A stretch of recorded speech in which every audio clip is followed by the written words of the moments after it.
자, 어떤 면에서 그러한지 한번 보도록 하겠습니다.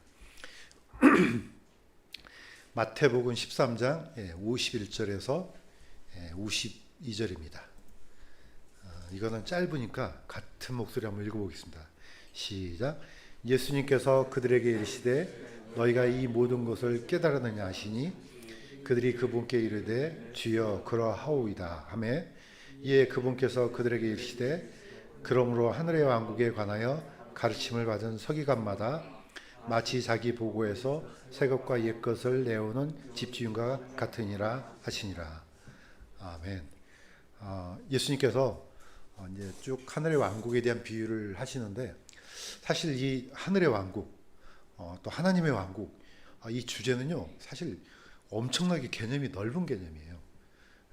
사실 우리가 그냥 짧게 그냥 이렇게 서로 교진하는 정도가 아니고 성경 전체를 아우르는 또 그런 주제이고 또 시작이고 또 결말이기도 합니다.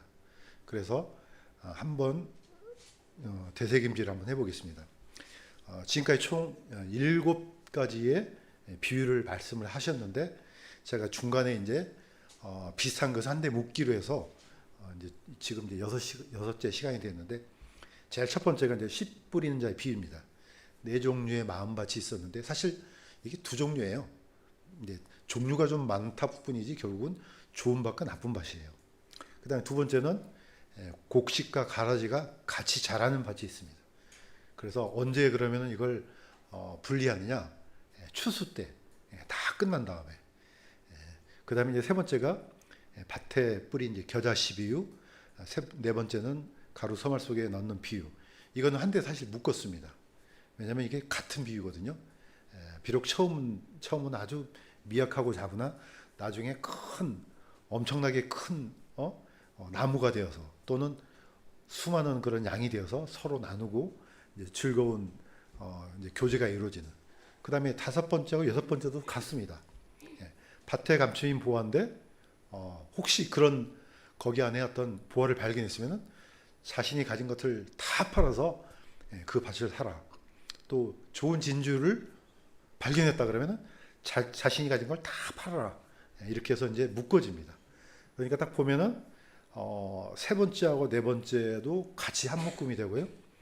5번째와 6번째도 같은 한 묶음이 돼요. 그 다음에 2번째하고 7번째도 같은 한 묶음이 됩니다.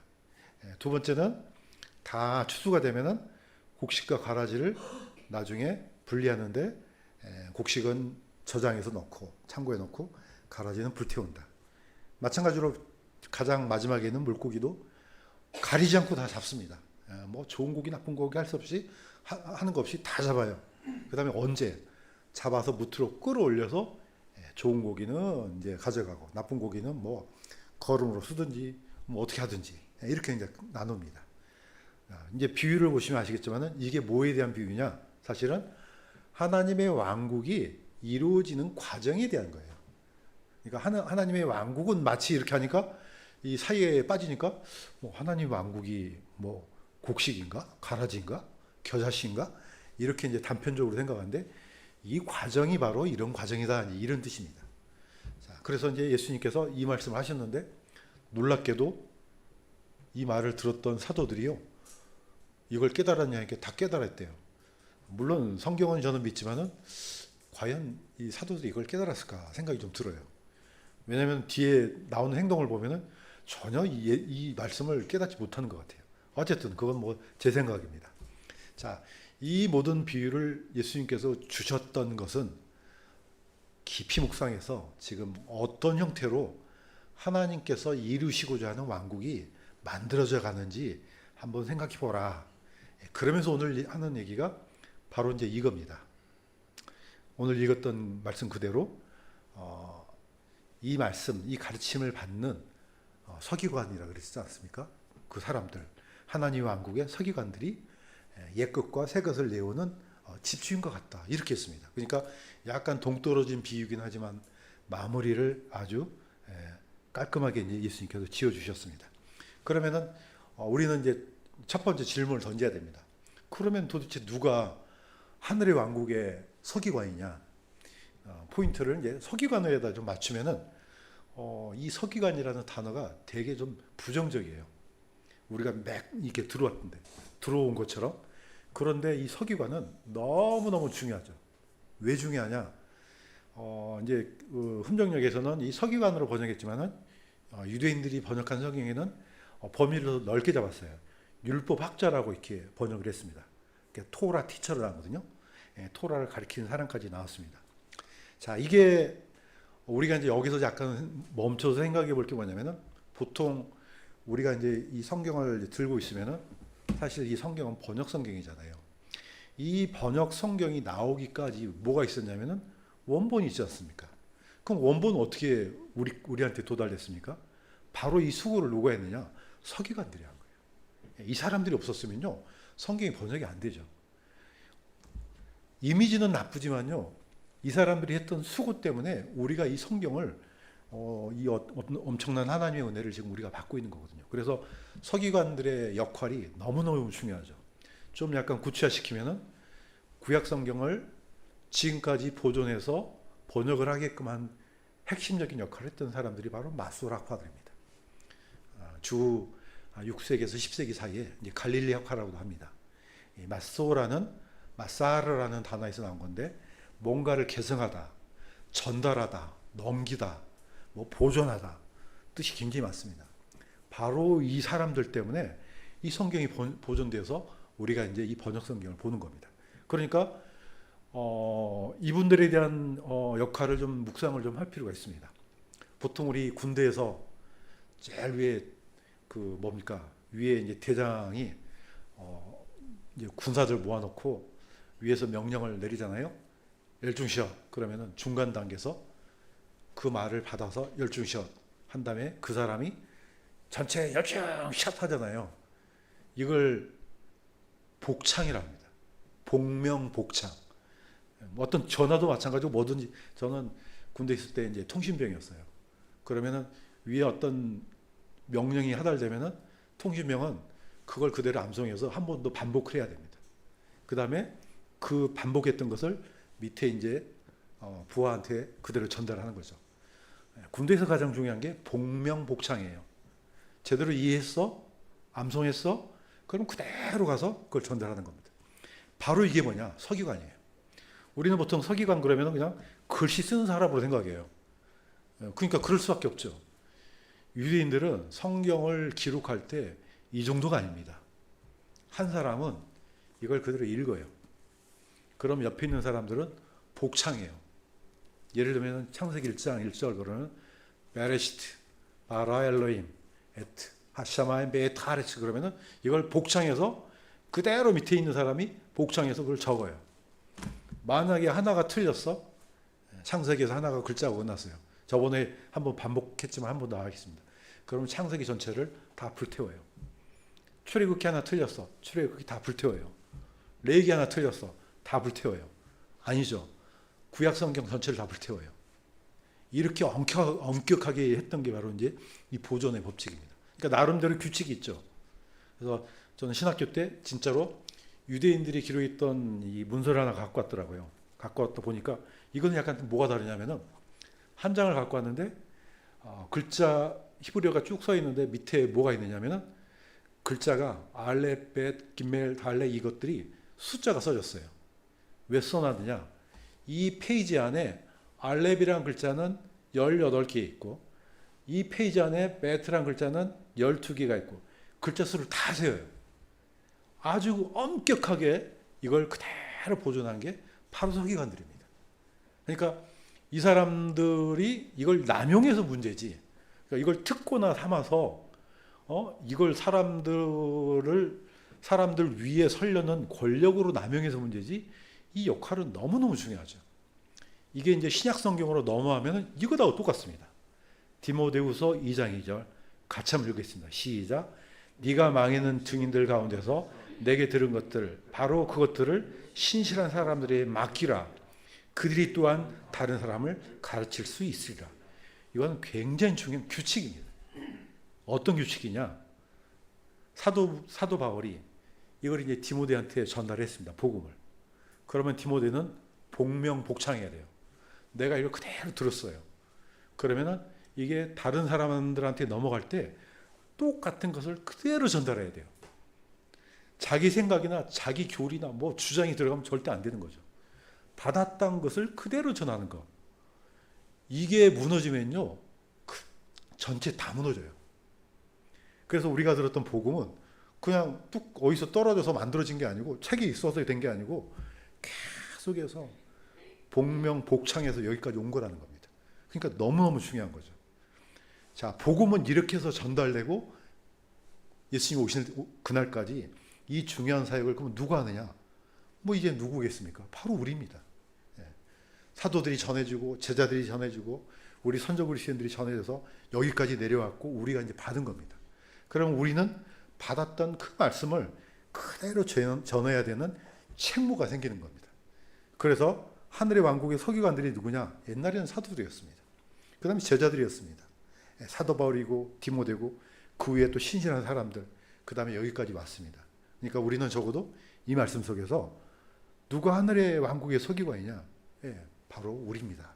이렇게 자신 있게 대답하고 또 우리가 이런 엄중한 사역을 맡고 있구나, 이걸 생각하면서 이 말씀을 묵상했으면 좋겠습니다. 자, 두 번째는 어떤 게 있느냐 하면은 누구에게 전할 것인가? 이제는 이런 엄청난 사역을 맡았는데 누구한테 전할 것인가? 뭐 계속해서 반복합니다. 이것도 반복할 수밖에 없습니다. 왜냐하면 뭐 그 말씀이 또 그 말씀이에요. 자, 다시 한번 같이 한번 읽어보도록 하겠습니다. 시작. 그러므로 너는 가서 모든 민족들을 가르치고 아버지의 아들과 성령의 이름으로 그들에게 침례를 주며 무엇이든지 내가 너에게 명령한 모든 것을 그들에게 가르쳐 지키게 하라. 거기까지 읽겠습니다. 자, 누구에게? 모든 민족에게. 누구든지. 무엇을요? 예수님이 너에게 명령한 모든 것 그랬습니다. 하나도 빠짐없이 전부 다. 그러니까 사도들은 예수님으로부터 이런 책무를 받고 또 사도들은 그 이후에 그리스도인들한테 이걸 그대로 넘겨줬습니다. 그러면 그 이후에 그리스도인들은요, 그래서 계속해서 전달되고 이게 바로 맞소라입니다. 원래 뜻이 이게 바로 맞소라입니다. 전달하라 이거죠. 너희만 갖고 있지 말고 내가 들은 거, 전달한 거 그대로 똑같이 전해야 돼. 이렇게 해서 전달된 겁니다. 그래서 구약에는 이런 교훈들이 많습니다. 모세가 성막을 지을 때 네 생각 하나도 붙이지 말고 하나님께서 보여주신 그대로, 우리 생각 때는 아니 하나님의 성막이 이 정도밖에 안 돼요? 좀 더 크고 그냥 세상에 신전을 능가하는 이 정도 크기로 좀 만들어야지. 별로 안 돼요. 지성소 보면요 몇 평 안 돼요. 여기서 뭐 하나님이 계시려나 할 정도로, 그 정도로 작아요. 그러지 말고 좀 크게 그냥 우람하고, 하나님께서는 모세한테 그대로 하라고 했습니다. 그래서 그대로 만들었더니 나중에 다 만들었더니 그 성막에 하나님의 영광이 충만했다, 이렇게 나왔습니다. 우리가 해야 될 사역은 바로 이거라는 거죠. 우리가 받은 명령들, 받은 복음을 그대로 전부 다 하나도 빠짐없이 전달하는 사역이 굉장히 중요하다는 겁니다. 자, 세 번째는 이제, 그렇다면 보고는 어디 있느냐? 무엇이 보고이냐? 보고는 보물창고입니다. 보물창고에서 뭔가를 꺼내와야 되는데 어디가 있느냐, 그게. 신약성경에는 아주 심플하게 나와 있습니다. 골로새서 2장 3절에 이건 제가 읽겠습니다. 그분 안에는 지혜와 지식의 모든 보화가 감춰져 있느니라. 누구겠습니까? 예수 그리스도입니다. 예수님 안에 이 모든 게 다 들어 있습니다. 그러니까 우리는 그분 안에서 옛 것과 새 것을 끄집어내서 이렇게 전달하는 겁니다. 마태복음 1장 1절에서 16절까지는 다 예수님의 족보가 나옵니다. 자, 이것도 제가 읽겠습니다. 마태복음 1장 1절입니다. 아브라함의 자손이시여 다윗의 자손이신 예수 그리스도의 세대에 대한 책이라. 아브라함은 이삭을 낳고 이삭은 야곱을 낳고 야곱은 유다와 그 형제들을 낳고 쭉쭉 내려가서 야곱은 마리아의 남편 요셉을 낳았는데 마리아에게서 그리스도라는 예수님이 태어나시니라. 마태복음의 첫 부분은요, 족보로 시작됩니다. 그런데 이제 우리 번역 성경에는 마태복음 전이 뭐가 되어 있습니까? 구약성경이 말라기로 되어 있습니다. 그런데 유대인들의 성경은 말라기가 아니고 역대기입니다. 원래 세팅은요, 하나님께서 의도가 있는 거예요. 하나님께서 왜 역대기를 가장 뒤에다 놨느냐? 사실 역대기도 족보예요. 그 안에 사건들이 기록되어 있지만은 포인트는 뭐냐면 족보예요. 역대기상 1장 1절이 누가 나오느냐? 아담이 나옵니다. 아담부터 쭉쭉쭉 내려가서 누가 나옵니까? 마지막 아담, 사실 예수 그리스도를 포인트를 잡고 있어요. 그래서 역대기하고 열왕기를 보면은 아니 뭐 왕들 얘기 그게 그거 아니야? 같은 건데 아주 성격이 틀립니다. 역대기는 제일 먼저 다윗의 자손, 그 다음에 아론의 자손, 그러니까 양쪽이 다 나옵니다. 왕권에 대한 흐름하고 제사장권의 흐름이 포인트를 맞춰서 나가요. 그래서 족보가 어디서 끝납니까? 마태복음에서 끝납니다. 이건 옛 것이고 이건 새 것입니다. 그래서 하나님께서는 원래 이 포인트로 맞춰서 성경을 배열했던 거죠. 그러니까 물론 이제 우리가 지금 와서 그러면은 바꿀 수가 없지 않습니까? 이미 이걸 수백 년 동안 이렇게 써왔는데 알고 우리가 하나님께서 왜 이렇게 배열했는지를 우리가 알면은 더 큰 하나님의 의도를 쉽게 깨우칠 수가 있습니다. 중요한 것은 모든 포인트를 어디로 갖고 갑니까? 예수 그리스도로 갖고 갑니다. 그분이 보고이기 때문에. 왜 이분이 중요한지를 누가 가장 잘 설명을 합니까? 사실은 사도 바울이에요. 사도 바울은 왜 이분이 이렇게 중요한가? 이걸 설명하는데 많은 지면을 할애합니다. 예를 한번 들어보겠습니다. 그러면 무엇이 옛 것이고 새 것이냐? 자, 보고에서 옛 것과 새 것을 끄집어내서 주는데 뭐가 옛 것이고 새 것이냐? 예를 들겠습니다. 히브리서 5장 8절에서 11절. 이건 한번 같이 한번 읽어보도록 하겠습니다. 시작. 그분께서 하나님에 의해 멜기세덱의 계통에 따른 제사장이라 불리셨느니라. 멜기세덱에 관하여는 우리가 말할 것이 많으나 너희가 듣는 것이 두나무로 말하기 어려우니라. 사실 사도 바울은 아마 이 진리를 깨우쳐서 고민이 많이 됐을 것 같아요. 왜냐하면은 이걸 누가 이해할 수 있을까? 이 엄청난 진리를 사도 바울은 받았는데 이걸 유대인들이 이해할까? 이방인들이 이해할까? 어쨌든 전해주긴 해야 되는데 최선을 다합니다. 멜기세덱의 계통에 따른 대제사장 나왔죠. 그래서 가끔 가다가 자신이 알고 있는 것을 정말로 쉽게 깨우치려고 하는 이 시도는 좋은데 사람들이 잘 모르잖아요. 그때는 약간 실망이 좀 클 것 같아요. 자, 그림 속에 있는 왼쪽에 있는 사람은 아브라함이에요.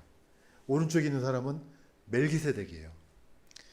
이 멜기세덱은 굉장히 신비로운 분이에요. 신약 성경에 와서 이제 얘기를 하지만 이분은 아버지도 없고 어머니도 없고 태어난 날도 없고 생명의 시작도 없고 끝도 없고 누굽니까? 사실 예수 그리스도예요. 무슨 예수님이냐? 성육신 전에 예수님이에요. 성육신 전에. 우리는 태어나면서부터 존재가 생기지만 예수님은 이미 성육신 전에부터 존재가 있습니다. 창세 전에부터. 이분은 창조주 하나님이에요. 그런데 인간의 몸을 입고 이제 낮아져서 왔기 때문에 우리는 예수님을 볼 때 구약에 계신 예수님하고 신약의 예수님을 사실 볼 줄 아는 눈이 필요한 거죠. 근데 이걸 설명하기가 너무 어려운 거죠. 인간의 한계가 있기 때문에. 자, 그런데 뭐 했습니까? 그림 보면은 멜기세덱이 마자하고 빵하고 포도주를 갖고 옵니다. 자, 우리가 이 모습을 통해서 굉장히 중요한 걸 발견할 수 있습니다. 자, 사실 멜기세덱은 옛 것이에요. 새 것은 뭡니까? 예수 그리스도입니다. 그 다음에 빵과 포도주는요, 이것도 옛 것이에요. 새 것은요, 역시 예수님입니다. 자, 보시면 아시겠지만은 이 두 사람 사이에 어떤 일이 있었느냐? 이거 얘기하면 길지만은 이제 아브라함이 자신 롯을 구하기 위해서 집에서 키우는 318명의 종들을 데리고 이제 다 쳐보시고 이제 데려옵니다. 자, 데려왔을 때 이 아브라함을 맞이한 분이 누구냐? 멜기세덱이에요. 창세기 14장 18절에 있습니다. 이것도 같이 한번 읽겠습니다. 시작. 살레망 멜기세덱이 빵과 포도즙을 가지고 왔는데 그는 지극히 높으신 하나님의 제사장이었더라. 예, 제사장이란 칭호는요, 모세 이후부터 생겨요. 모세 이후부터 생기는데 이미 이분은 모세 율법이 있기 전에 제사장이에요. 그런데 뭘 갖고 왔느냐? 빵과 포도즙을 갖고 왔습니다. 누구한테 줍니까? 아브라함한테 줘요. 그러니까 아브라함이 뭘 줘요? 자신이 얻은 10분의 1을 줍니다. 자, 히브리서는 이걸 다시 한번 설명합니다. 이 멜기세덱은 살렘 왕이요, 지극히 높으신 하나님의 제사장이라. 두 가지가 공존하죠. 하나는 킹이에요. 예, 멜기세덱은 원어대로 말하면은 의로운 나의 왕이란 뜻이에요. 원래 ጼ덱이 의롭다는 뜻이에요. 멜기는 마이 킹이란 뜻입니다. 나의 왕은 의롭다. 의로운 나의 왕. 이미 칭호가 왕이에요. 그런데 또 뭐냐? 제사장이에요. 그러니까 두 가지를 한꺼번에 갖고 있어요. 멜기세덱 안에 두 칭호가, 두 직분이 한꺼번에 혼재되어 있죠. 혼재보다는 공존하고 있죠. 왕의 신분하고 제사장 신분이 공존해요. 이게 누구냐? 예수님이란 뜻입니다. 예수님은 왕도 되고 대제사장도 되세요. 이 두 가지 직분을 같이 공유하신 분은 예수님 외에는 없습니다. 그 다음에 구약 성경에 올라가면은 이 멜기세덱 외에는 없습니다. 그러니까 이분은 누굽니까? 성육신 전에 예수 그리스도라는 겁니다. 자, 아브라함도 모든 것의 10분의 1을 주었다, 이렇게 됩니다. 그러니까 사도 바울이 지금 무슨 얘기를 하냐면은 누가 더 위대하냐 이거예요. 아브라함이냐 멜기세덱이냐. 10분의 1을 줬다는 것은 내 모든 소유가 당신의 것입니다, 이 뜻입니다. 이걸 누구한테 고백했느냐? 멜기세덱한테 고백했다는 거죠. 그러니까 멜기세덱은 엄청난 분이다 이거예요. 멜기세덱은 옛 것입니다. 새 것을 갖고 왔습니다. 누굽니까? 예수 그리스도입니다. 이걸 누구 하냐 이거죠. 서기관이 한다는 거죠. 하나님 나라의 왕국, 하늘의 왕국의 서기관이 이런 걸 해내야 된다는 거죠. 그러니까 어떻습니까? 옛 것과 새 것을 기가 막히게 내놓지 않습니까? 누가요? 사도 바울이. 이것을 내내야지 이해가 되는 거예요. 이해가 되는 거죠. 그냥 무조건 옛날 것만, 만약에 설교를 맨날 구약만 하면은 저 사람이 신약을 모르나? 또 맨날 신약만 하면 저 사람이 구약을 모르나? 사실 이 특징이 유대인들과 이방인들입니다. 유대인들은 너무 뛰어나요. 구약 성경에. 그런데 예수님을 모르기 때문에 새 것에 대한 복음을 모르는 거죠. 사실 넓게 보면은 옛 것은 구약, 새 것은 신약, 이렇게도 말이 돼요. 딱 뭐 꼬집어서 사도들 시대에 무슨 신약이 있었습니까? 없었지만 결국 그 말이 그 말이에요. 옛 것에 대한 이해를 해야지 신약에 대한 풍성함이 더해지는 겁니다. 이걸 썰어버리잖아요? 그러면 완전히 따로 놀아버려요. 그러면 나중에 어떻게 됩니까? 신천지처럼 됩니다. 막 마음대로 갖다 붙여요, 그냥. 여기에 대한 이해가 바로 돼야지 신약에 대한 이해가 너무 놀랍게 딱 맞아 떨어지는 거죠. 마치 신약과 구약 사이에 역대기하고 마태복음이 있는 것처럼 이 브릿지를 건너가야 된다는 거죠. 역대기는 아담부터 시작해서 마지막 아담, 그분이 바로 예수 그리스도다. 첫 번째 아담은 죽었지만은 살려주는 아담이 올 것이다. 그분이 바로 예수 그리스도다. 포인트를 그렇게 잡고 있는 거거든요. 그 옛날 다윗 왕의 그 왕족들은 죽었지만은 영원히 죽지 않는 왕이 올 것이다. 그분이 예수 그리스도다. 신약의 포인트는 이겁니다. 그 옛날 아론의 제사장들은 죽었지만은 죽지 않는 영원한 제사장이 있다. 그분이 누구냐? 바로 예수 그리스도다. 이걸 이해해야지, 아, 예수님이 이렇게 위대한 분이구나. 그래서 우리가 복음을 듣고 이해하는데 더 풍성한 하나님의 은혜를 누릴 수 있다는 겁니다. 자, 그래서 우리는 지혜롭고 분별력 있는 서기관이 되어야 됩니다. 그래야만 구약과 신약이 놀랍도록 조화를 이뤄서 하나님께서 주시고자 하는 메시지가 흐트러지지 않는다는 거죠. 제가 다시 한번 읽겠습니다. 하늘의 왕국에 관하여 가르침을 받은 서기관마다 마치 자기 보고에서 새 것과 옛 것을 내오는 집주인과 같으니라. 옛날에는 사도들이 그랬고, 이제는 그분의 제자들이 그랬고, 쭉쭉 내려와서 이제는 우리가 이제 이런 사람이 되었습니다. 자, 한 번 더 얘기하겠습니다. 예수님이 이렇게 명령하셨습니다. 이 성전을 헐라. 사흘 안에 내가 그것을 일으켜 세우리라. 이게 어찌 이해가 되겠어요? 유대인들이? 성전 그러면 지금 저 성전 얘기하죠. 그러니까 아니 뭐가 어쩌고째? 우리가 지금 이 성전 짓느라고 46년이 걸렸는데 뭐? 사흘 만에 이렇게 세운다고? 말이 돼? 예. 유대인들이 엄청나게 화가 났습니다. 예. 성전을 모독하는 자. 그래서 예수님을 사형시키는 중요한 게 있죠. 뭘로 사형시킵니까? 예. 성전을 모독하는 죄예요. 예. 두 번째는요. 하나님을 모독하는 죄예요. 예. 두 가지를 걸어서 예수님을 기소를 한 거죠. 물론 잘못된 기소지만은 예수님은 그걸 그대로 받으시고 십자가에서 돌아가셨습니다. 누구 얘기합니까? 이건 옛 것이에요. 이 성전은. 새 것은 누굽니까? 예수 그리스도인 성전을 이렇게 얘기하는 거죠. 그러니까 옛 것을 가지고 와야지 새 것을 설명할 수가 있다는 겁니다. 그래서 우리는 하나님으로부터 이러한 지혜와 분별력을 받았습니다. 또 성령께서 이걸 깨우쳐 주셔서 이제는 더 큰 우리가 큰 복음의 은혜를 누리고 있다고 생각이 됩니다. 자, 그런데 아까 얘기했던 것처럼 문제는 뭐냐? 유대인들의 한계하고 이방인들의 교만이 있습니다. 항상 모든 것이 물이 잔잔하게 흐르면 얼마나 좋겠습니까? 그런데 그렇지 않습니다. 오만 잡동사니가 다 들어옵니다. 강이 흘러가는데 그냥 강이 처음부터 깨끗한 물로 갑니까? 공장 폐수도 들어가고 별별 불순물이 들어오고 물론 흘러가긴 하지만 그래서 이제 유대인들을 가만히 들여다보니까 사도 바울이 이렇게 얘기했습니다. 고린도후서 3장 15절에서 16절 이날까지도 모세의 글을 읽을 때 그 베일이 그들의 마음을 덮고 있도다. 그럼에도 불구하고 그들의 마음이 주께로 돌아서면 그 베일이 벗겨지리라. 유대인들이 예수 그리스도를 믿지 않기 때문에 눈이 안 열리는 거예요. 구약에 대한 지식은 많은데 뭐가 무슨 소리인지 모르는 거예요. 그냥 먹지 마 그러면 안 먹고, 먹어 그러면 먹고, 지켜 그러면 지키고, 이거 이 정도 지켜도 될까 해서 그냥 더 많이 뭔가를 자꾸 풀어서 막 지키기도 하고 안 보이는 거죠. 근데 우리는 이방인들이 이제 눈이 열렸지 않습니까? 교회는. 그런데 문제는 이방인들의 중심이 무너지는 겁니다. 로마서에 중요한 얘기를 하죠. 우리 지난주에 박효 목사님이 교회 시대 얘기하면서 교회 시대는 사실 끼어드는 세대다.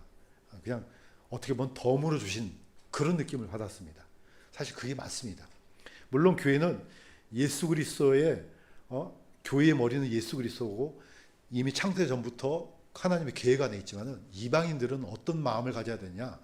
이 겸손을 벗어나서는 안 된다는 거죠. 반드시 그것을 벗어나게 되면 문제가 생기는 겁니다. 그래서 사도 바울이 두 가지 얘기를 합니다. 네가 본래 야생 올리브 나무에서 잘려 본성에 역행하여 좋은 올리브 나무에 졌을진데 로마 교회를 뭘로 표현했냐면 야생 올리브로 표현합니다. 그럼 본래 올리브는 뭐냐? 이게 바로 이스라엘이에요. 본래 이스라엘인데 어떻게 하느냐? 위에 있는 그림처럼 잘라버렸습니다. 왜? 열매를 맺지를 못하니까. 그러니까 뭘로 대체하냐? 야생 올리브 나무를 꺾어가지고 여기다 딱 붙여버렸다는 거죠. 그러면 진액을 누가 받습니까? 야생 올리브가 받고 있는 거예요. 우리가 진액을 어디서 받고 있습니까? 사실 구약에서 받고 있는 겁니다. 이걸 쭉 받고 뭘 맺습니까? 열매를 맺습니다.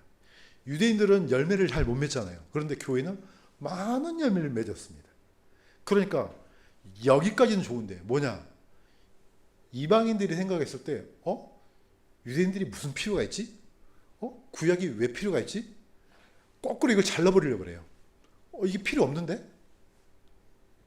그래서 구약에 있는 모든 은혜, 모든 하나님의 선물들을 다 교회에다 흡수시켜버리려고 합니다.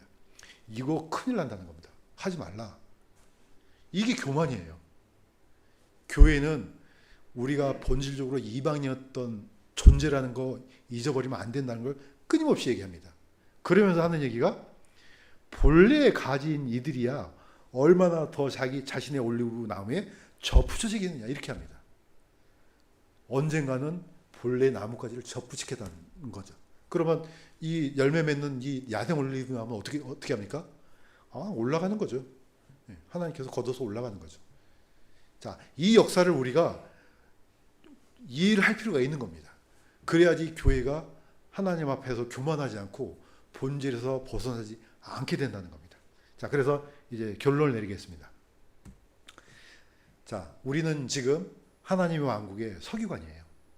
옛것과 새것을 잘 내오고 또 사람들한테 잘 먹이고 또 좋은 것을 주고 이렇게 해온다는 겁니다. 자, 그래서 앞으로 그럼 다가올 하늘의 왕국은 뭐냐? 우리는 옛날에 항상 이 왕국 그러면은 죽어서 가는 왕국 이런 개념이 잡혀 있어요. 이렇게 살다가 잘해서 죽으면은 천국 가지. 당연한 거죠. 그렇지만 하나님은 그것뿐만 아니고 이 지상에서도 이루실 그런 왕국이 있다는 겁니다. 그래서 예수님께서 가르쳐 주신 이 주기도문은 저는 안타까운 게 뭐냐면은 주기도문을 우리가 반복해서 뜻도 모르고 암송하지 않는 것은 문제예요. 그런데 문제는 더 큰 문제는 뭐냐면은 암송을 하지 않다 보니까 무슨 내용인지를 몰라요. 이것도 문제라는 거죠. 자, 좀 길지만은 같이 한번 읽어보겠습니다. 시작. 하늘에 계신 우리 아버지여, 아버지 이름이 거룩히 여겨지게 하옵시며 아버지의 왕국이 임하옵시며 아버지의 뜻이 하늘에서 이루어진 것 같이 땅에서도 이루어지리이다. 이날 우리에게 일용한 양식을 주옵시고 우리가 우리에게 빚진 자들을 용서한 것 같이 우리 빚을 용서하옵시며 우리를 인도하사 시험에 들지 말게 하옵시고 다만 악에서 우리를 건지시옵소서. 왕국과 권능과 영광이 영원토록 아버지의 것이옵니다. 나와이다. 아멘. 사실은 천년왕국에 대한 기도입니다. 이 왕국이 올 때까지 이 기도를 하라는 겁니다. 물론 똑같이 암송해서 아무 뜻도 모르고 이건 아니지만은 이걸 의미를 알고 이렇게 기도하라는 겁니다. 제가 다시 한번 얘기합니다. 하늘에 계시는 우리 아버지여, 이름이 거룩히 여겨지게 하옵소서. 다 간구입니다. 아버지의 왕국이 임하옵시며, 임한다는 건지 하라는 건지 임하게 하소서 이 뜻이에요. 원어는 다 간구예요. 아버지의 뜻이 하늘에서 이루어진 것 같이 땅에서 이루어지게 하소서 다 이겁니다. 다 기도입니다. 단 그 나라가 오기 전까지 우리에게 일용한 빵을 주옵시고 우리에게 빚진 자들 또 우리한테 죄지은 자들 용서해 주옵시고 우리 빚도 용서해 주옵소서. 그렇지만 우리가 이 땅에 사는 동안 시험에 들지 않게 하시고 모든 악에서 우리를 건지시옵소서. 이게 다 기도입니다. 이런 기도를 하라는 겁니다. 이렇게 해서 주님 오시는 그날에 우리가 순결한 그리스도의 신부로 주님을 맞이할 수 있다는 겁니다. 그래서 우리가 이제 다음 시간에 다시 한번 이걸 한 번 더 깊이 있게 이제 묵상을 해보려고 합니다. 그래서 예수님께서 7가지의 비유를 주셨는데 이건 사실 엄청난 겁니다. 단순한 비유가 아니고 하나님이 계획 속에서 이 땅에서 어떤 왕국을 만들어 가시는지를 지금 보여주시는 거거든요. 그래서 이 왕국에 대한 이 묵상을 더 깊이 하면서 예수님께서 이 왕국을 곧 가져오시겠구나. 우리도 언젠가는 주님을 만나겠구나. 이제는 정결한 몸으로 부활의 몸으로 주님을 만나겠구나. 이 소망 가운데서 이 말씀을 다시 한번 묵상하면서 더 큰 하나님의 은혜가 있기를 주님의 이름으로 간구드립니다. 기도하겠습니다. 하나님 아버지, 이제 지금까지 묵상했던 7가지 비유를 하나님의 하늘의 왕국에 대한 비유를 마치고 다시 한번 우리가 어떤 사역을 해야 되고 어떤 일을 해야 되는지 이 말씀을 통해서 배웠습니다. 다시 한번 구약과 신약 하나님께서 계획하신 하늘의 왕국에 대한 계획을 잘 이해해서 지혜롭고 분별력 있는 서기관이 되어서 이 사실을 모르거나 아직 어린 영혼들이 있다면 하나님의 말씀을 잘 가르쳐서 그들로 또한 이 말씀 안에서 충만한 가운데서 하나님의 기이한 열매를 맺을 수 있도록 도와주시옵소서. 우리 교회가 그런 사역을 잘 감당할 수 있도록 주님께서 우리 교회를 긍휼히 여겨 주시옵소서. 감사드리며 예수님의 이름으로 기도드립니다.